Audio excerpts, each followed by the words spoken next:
One of the most important jobs of the leader of a small business is the ability to see the big picture, to know strategically where the business is going, and foreseeing the path to get there. I don't care if you don't like it. You have to do it. Hi, I'm John, and this is Bogdan. Join us on our journey as we figure out how to earn a living as artists, introduce you to those we meet, and share what we learn along the way. We are artists, musicians, actors, designers, architects. We work in a field that calls us to express our creativity with well-honed technical skills in such a way as to bare our souls with every project we undertake.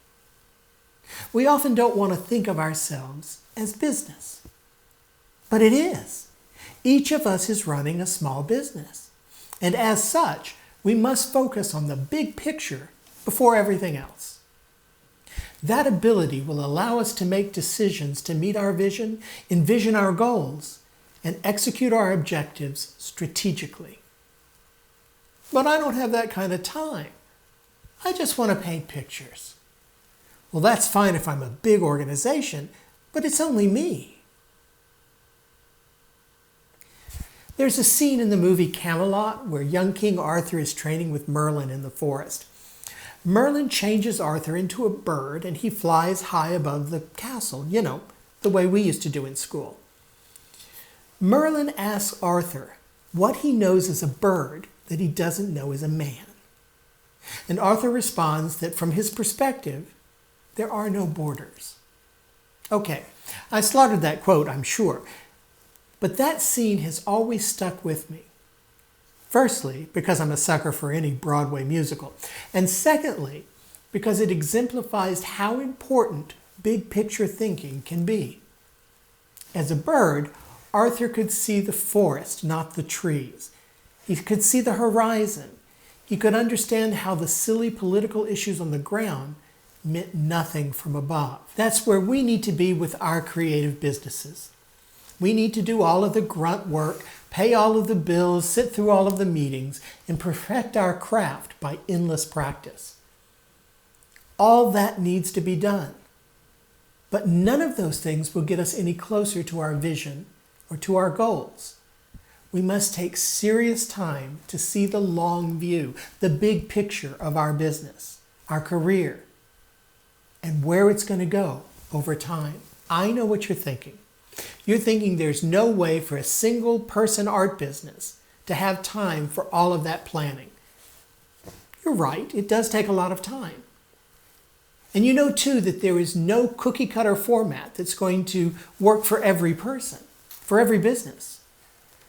But strategic planning is essential to make your creative business thrive and support you so that you can continue to make art. You've got a great mission statement. You've created goals and objectives.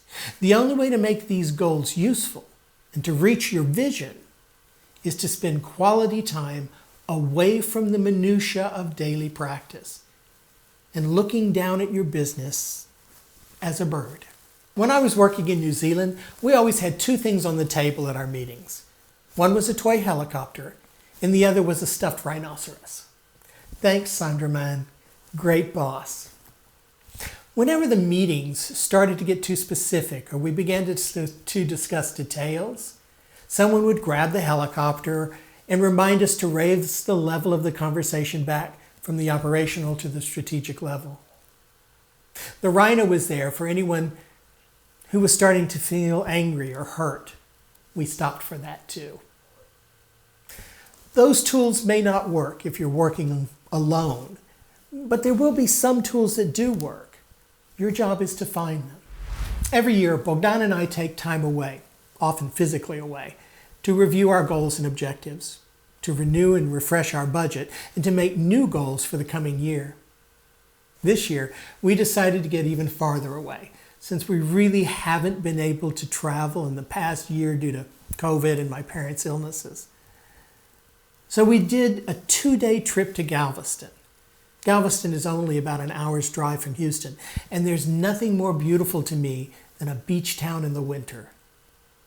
We spent an afternoon and evening reviewing last year's goals and budget, and the following day forecasting for this new year. So what are some strategies that might work for a single-person art business? What tools might you use to raise your perspective and to do some big picture thinking? When I was a teacher, one of the measures we used to evaluate how student-centered we were in the classroom was to periodically stop and record what was going on at a regularly scheduled time.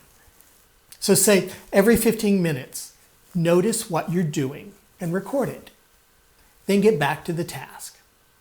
You could get a friend to record it for you so that you're not even aware, or get a stopwatch app on your phone to beep at regular intervals.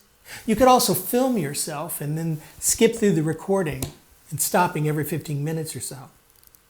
At each interval, make a note of what you're doing at that moment. Are you creating? Are you doing paperwork? Or perhaps you're off task watching YouTube? Jot down whatever it is, and then forget it until the beeper sounds again. Once you have gathered enough data, say on a spreadsheet, chart out how you're spending your time. What portion of your time is being spent on big picture or strategic thinking? After some time, reschedule the review and see if anything else has changed. Obviously, you need to steer clear of cyclical activities. If it's the end of the month or just before taxes are due, then you're likely going to be doing clerical activities and paperwork. Don't do it then. Pick a time that is representative and be as objective as you can be, even though you're doing it yourself. If you can train yourself or schedule yourself to spend a percentage of your time daily to think about your business strategically, I think you'll find that your goals become more effective and more meaningful. You'll know better where your business is going, and you'll understand better why you've chosen this crazy career in the first place. All month, we're doing a special giveaway of the planning spreadsheet I use to track our spending, budgeting, income, and projects. The file is absolutely free, but I will ask you for your email address to add to my list. Don't worry though, if you don't want to receive my newsletter, you can always opt out. Just go and click on the link below or go to my website and click on the tab called Giveaway. I hope that you'll find the template useful. Keep what you want and change what you like. It's yours to use as you see fit. Thank you so much for watching. Remember to like, share, subscribe, hit that reminder bell, and join us next week when we're going to talk about how to think like a boss as a creative entrepreneur. Have a great week and spend some time up there in the clouds looking down at your business.